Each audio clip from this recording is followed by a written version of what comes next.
2019 నుంచి ఇప్పుడు ఏదైతే వైఎస్ఆర్ కాంగ్రెస్ పార్టీ కేంద్ర పార్టీ కార్యాలయం తాడేపల్లిలో కూల్చడం కావచ్చు, లేకపోతే మిగతా కార్యాలయాలకు నోటీసులు ఇవ్వటం కావచ్చు, ఆల్మోస్ట్ ఆల్ కేంద్ర పార్టీ కార్యాలయం is about to complete, about to occupy. కొద్ది రోజుల్లో అది ఆక్యుపై అంటే 4 years నుంచి 3 years నుంచి పార్టీ కార్యాలయాలు అనుమతులు లేకుండా వివిధ జిల్లాలలో కడుతుంటే అధికారులు కళ్ళకి గంతలు కట్టుకొని లేకపోతే ధృతరాష్ట్రుల్లాగా చూస్తూ ఊరుకున్నారా? అధికారులు అనుమతి లేకుండా ఒక బిల్డింగ్ కడుతున్నప్పుడు ఏం గాడిదలు కాస్తున్నారా అధికారులు? ఐఏఎస్ ఆఫీసర్లు, ఐపీఎస్ ఆఫీసర్, ఐఏఎస్ ఆఫీసర్లు, మున్సిపల్ అధికారులు, మున్సిపల్ కమిషనర్లు గాడిదలు కాస్తున్నారా? ఏం చేస్తున్నారు మున్సిపల్ అధికారులు? ఈరోజు ప్రభుత్వం మారేటప్పటికి వాటికి అనుమతులు లేవని గుర్తొచ్చినాయా? లేకపోతే అనుమతులు తప్పుగా ఇచ్చామని గుర్తొచ్చినాయా? వైఎస్ఆర్ కాంగ్రెస్ పార్టీ ఉన్నప్పుడు తెలుగుదేశం పార్టీ వచ్చినప్పుడు వైఎస్ఆర్ కాంగ్రెస్ పార్టీ, ఈ విధంగా మీరు ఒకళ్ళ బిల్డింగ్స్ ఒకళ్ళని ప్రజాధనాన్ని కూల్చుకుంటూ వెళ్ళిపోతే అల్టిమేట్గా ఎవరి ప్రజాధనం, ఎవరు స్టేట్ నాశనం అయిపోతుంది. మీరు ఈ విధమైనటువంటి కక్షపూరితమైన పరిపాలన చేయడానిక మీకు అధికారం ఇచ్చింది. నేను ఆనరబుల్ చీఫ్ మినిస్టర్ గారిని అడుగుతున్నా, మీరు మీ పార్టీ కార్యకర్తలు లేకపోతే మీ మంత్రులకి దయచేసి అడ్వైజ్ చేయండి. మీ పార్టీ ఈ విధమైనటువంటి కక్షపూరితమైన చర్యలకి ప్రతిపక్షాల యొక్క పార్టీ ఆఫీసును కూల్చటం, రూల్ ఆఫ్ లాని వైలేట్ చేసి చాలా పొరపాటు. నిన్న మొన్నటి వరకు ఈ ప్రభుత్వ అధికారులు ఇచ్చినటువంటి పర్మిషన్స్ని బేస్ చేసుకొని వాళ్ళు బిల్డింగ్లు కట్టుకున్నారు. ఒకవేళ ఆ బిల్డింగ్ తప్పు అనుకుంటే కోర్టు నుంచి ఆర్డర్ తీసుకొచ్చుకోండి, డెమాలిషన్ ఆర్డరు. కోర్టు ఆర్డర్ తోటి ఈ బిల్డింగ్ను కూల్చామని, ట్విన్ టవర్స్ అని భారతదేశంలోని అత్యంత ఖరీదైన టవర్స్, 15 సంవత్సరాల సుదీర్ఘమైన న్యాయ పోరాటం తర్వాత అవి ఇల్లీగల్ బిల్డింగ్స్, వాటిని డెమాలిష్ చేయమని సుప్రీంకోర్టు ఆర్డర్ ఇచ్చింది. సుప్రీంకోర్టు ఆర్డర్ తోటి డెమాలిష్ చేశారు. అది వదిలేసేసి మీరు మీ ఇష్టం వచ్చినట్టు రాత్రికి రాత్రి బుల్డోజర్లు తీసుకొని వెళ్ళి పార్టీ ఆఫీసులు కూలగొట్టి పార్టీని భయకంపితులు చేసి ఈ రాష్ట్రంలో ఒక రూల్ ఆఫ్ లా లేని లాలెస్నెస్ని ప్రవేశపెడితే మీరు రేపొద్దున పరిపాలన ఎలా ఉండబోతుందని ప్రజలకు సంకేతం ఇవ్వదలుచుకున్నారు అని దయచేసి మీరు ఒక్కసారి ఆలోచించమని కోరుతున్నా. ఇది ఈ విధమైనటువంటి పరిపాలన ఖచ్చితంగా ప్రజలలో మీ పట్ల వ్యతిరేకత పెంచుతుంది. మాలాంటి వాళ్ళం పోరాటం చేసి ఈరోజు మీరు గద్దెనెక్కి అనుభవిస్తున్నటువంటి ఈ అధికారం అనేది, ఇలాంటి అధికారం అనేది ఖచ్చితంగా ప్రభుత్వానికి మాయన మచ్చలాగా మిగులుతుంది. నేను మీకు రాష్ట్ర ప్రజలకు ఒక జడ్జిమెంట్ చదివి వినిపిస్తా. ఎందుకంటే ప్రభుత్వం అనేది చట్టానికి అనుగుణంగా పనిచేయాలి. ఒకవేళ అధికారికంగా వాళ్ళు తప్పు బిల్డింగ్ కట్టుకొని పర్మిషన్ లేకుండా బిల్డింగ్ కట్టుకుంటే what the government is suppose to do? Government should follow the rule of law. What is the rule of law అనేది మీ లాయర్లు మీకు అడ్వైజ్ చేయాలి. ఈ రాష్ట్ర అత్యున్నతమైన high court 3 cases Hyderabad versus municipal corporation of Hyderabad అనే కేసులో చాలా స్ట్రింజెంట్ గైడ్లైన్స్ ఓవరాల్గా రాష్ట్రంలో జరిగే ఏ డిమాలిషన్ అయినా సరే కొన్ని ప్రిన్సిపల్స్కి లోబడి జరగాలి అని ఎప్పటిది 1994లో 3 benches ధర్మాసనం సుప్రీంకోర్టు జడ్జిమెంటు చాలా కేటగారికల్గా చెప్పింది. ఆ విషయం మీకు తెలీదా? 14 సంవత్సరాలు ముఖ్యమంత్రిగా చేశారు. ఎవరో ఒక ఆయన కాలేజీలు ఎప్పుడో మూపిచ్చేశారని నారాయణ వచ్చి ఒక మినిస్టర్ అయిపోయి సాయంత్రానికి మినిస్టర్ నారాయణ మున్సిపల్ శాఖ మంత్రి అనుమతులు ఇచ్చాక పడగొట్టేస్తారా? అంటే అధికారులకి ఒక నియంత్రణ, సుప్రీంకోర్టు, హైకోర్టు, ఒక ప్రిన్సిపల్ ఆఫ్ లా ఈ రాష్ట్రంలో ఏముండదా? అంటే మీ కాలేజీలు మూపిచ్చేశారని ఒక అలిగేషన్ ఉంటే మీరు బిల్డింగ్లు పడగొట్టేస్తారు. మీ బాబు జాగీర్ అనుకుంటున్నారా ఆ రాష్ట్రం? నాకు అర్థం కాదు. లేకపోతే మీకు ప్రజలు ఓట్లేశారు కదని ప్రజలు పిచ్చోళ్ళలాగా కనపడుతున్నారా? లేకపోతే కోర్టులు పిచ్చిగా కనపడుతున్నారా? లేకపోతే మాలాంటి వాళ్ళు ప్రశ్నించరనేటువంటి ఆలోచన? ఈ రాష్ట్ర అత్యున్నత న్యాయస్థానం ఎప్పుడు ఇచ్చింది? ఇది ఇప్పుడు కాదు ఇచ్చింది. ఈ రాష్ట్ర అత్యున్నత న్యాయస్థానం 2 September 1994 reported law 1994 lawsuit AP 289లో చెప్పినటువంటి హానరబుల్ AP హైకోర్టు చెప్పినటువంటి గైడ్ లైన్స్ చూడండి. In any case there should not be any demolition after sunset and before sunrise. ఏ బిల్డింగ్ అయినా మీరు పడగొట్టాలి అంటే before sunrise or after sunset demolish చేయకూడదు. This is what the honourable AP high court triple bench direction in consonance with the Supreme Court directions.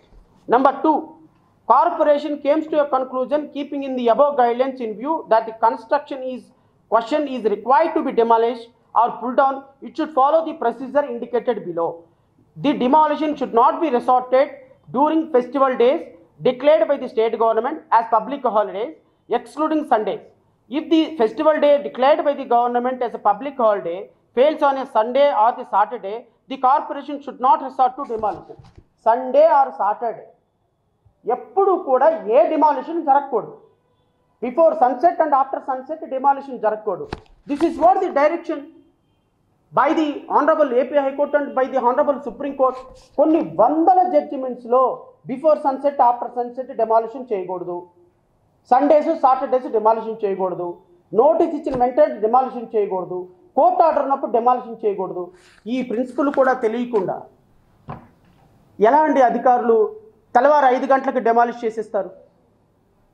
తెల్లవారు 5 గంటలకు demolish చేసేసి ప్రభుత్వానికి ఏం సంకేతం ఇవ్వదలుచుకున్నారు అంటే కక్షపూరితమైనటువంటి డెమాలిషన్, ప్రతిపక్ష నాయకుల యొక్క పార్టీ ఆఫీసులు కూలగొట్టాలి అని కాలికి బలపం కట్టుకొని కూర్చున్నట్టు కనపడుతుంది కదా. రేపొద్దున మళ్ళీ వైఎస్ఆర్సీపీ అధికారంలోకి వచ్చి మీ సెంట్రల్ పార్టీ ఆఫీస్ కూడా కూలగొట్టేస్తుంది. అప్పుడు ఏం చేస్తారు మీరు? అప్పుడు రాష్ట్రంలో ప్రజలు ఏమనుకోవాలి, అధికారులు ఏమనుకోవాలి? పోనీ మీ పార్టీ ఆఫీసులకి ఏమైనా పర్మిషన్స్ ఉన్నాయా? మీ మంగళగిరిలో కేంద్ర పార్టీ కార్యాలయానికి పర్మిషన్ ఉందా? ఇప్పటికీ పర్మిషన్ ఇచ్చి కట్టారా? ఒకవేళ పర్మిషన్ ఉంటే టీడీపీ అధికారిక ప్రతినిధి ఎవరినైనా చూపించమనంటే పర్మిషన్ కాపీ. మీరు కట్టుకున్న ఏ బిల్డింగ్కి అయినా పర్మిషన్ ఉందా? పార్టీ కార్యాలయాలకి మీరు కట్టినటువంటి ఇప్పుడు ఈ కరకట్ట మీద ఉన్నటువంటి ఇక్కడ నుంచి మంతెన సత్యనారాయణ దాకా రాజు ఆ బిల్డింగ్ వరకు మొదలు పెట్టుకుంటే ఏ బిల్డింగ్కి పర్మిషన్ ఉండదు. మరి బిల్డింగ్లన్నీ పడగొట్టండి, కరకట్ట మీద ఉన్న బిల్డింగ్లన్నీ పడగొట్టండి సార్. అనుమతులు లేవు దేనికి కూడా, అవన్నీ కూడా ఇరిగేషన్ ల్యాండ్లే. ఎస్, మేము కూడా దాని మీద కేసు ఫైల్ చేస్తాం, నో డౌట్. ఏదైతే మీరు ఇప్పుడు పడగొట్టారో పార్టీ కార్యాలయాలు, మేము కూడా కరకట్ట మీద ఉన్నటువంటి బిల్డింగులు దేనికి పర్మిషన్ లేదు, ఆ పర్మిషన్ కూడా ఇరిగేషన్ ల్యాండ్లో అన్ని బిల్డింగులు కట్టారు, వాటన్నిటిని కూడా డిమాలిష్ చేయండి అని మేము కూడా ఒక ప్రజా ప్రయోజన వ్యాజ్యం వేయబోతున్నాం. ఇండివిజువల్గా పార్టీలుగా చేసి వాళ్ళని కూడా వేస్తాం. మీరు ఏం యాక్షన్ తీసుకుంటారో మేము చూస్తాం. రాష్ట్రంలో ఎక్కడెక్కడ ఏం పక్కన పెట్టండి, అమరావతి నడిబొడ్డులో మీరు కరకట్ట మీదకి ముఖ్యమంత్రిగా కరకట్ట మీదకి మీరు కానీ లేకపోతే గత ప్రభుత్వం కానీ వెళ్ళేటప్పుడు కనపడే ఏ బిల్డింగ్కి పర్మిషన్ ఉండదు. Because all buildings were constructed on irrigation land and irrigation land they cannot be permitted. Any land which is belong to irrigation is not permissible for construction. మరి ఇలాంటి సందర్భంలో వాటన్నిటి మీద యాక్షన్ తీసుకోండి. మీరు నిజంగా రూల్ ఆఫ్ లా ఉంటే వాటన్నిటి మీద యాక్షన్ తీసుకోండి. వీళ్ళు అప్రిషియేట్. ఎస్, గవర్నమెంట్ చాలా బాగా చేసింది. సెలెక్టివ్గా పిక్ అండ్ చూస్గా ఎక్కడెక్కడైతే బిల్డింగ్లు ఉన్నాయో అక్కడక్కడ పడగొడుతుంటే మరి మీ బిల్డింగు తెలుగుదేశం పార్టీ కార్యాలయం మీద దాడి జరిగినప్పుడు లేకపోతే డెమాలిషన్ జరగడానికి ప్రయత్నం చేసినప్పుడు మేము కూడా ఖండించాం కదా. మరి మీకు సపోర్టుగా అప్పుడు ప్రజాస్వామ్యము రాజ్యాంగ హక్కులు అని మాట్లాడినప్పుడు మరి ఇప్పుడు కూడా మాట్లాడాల్సిన బాధ్యత మా మీద ఉంది కదా సార్.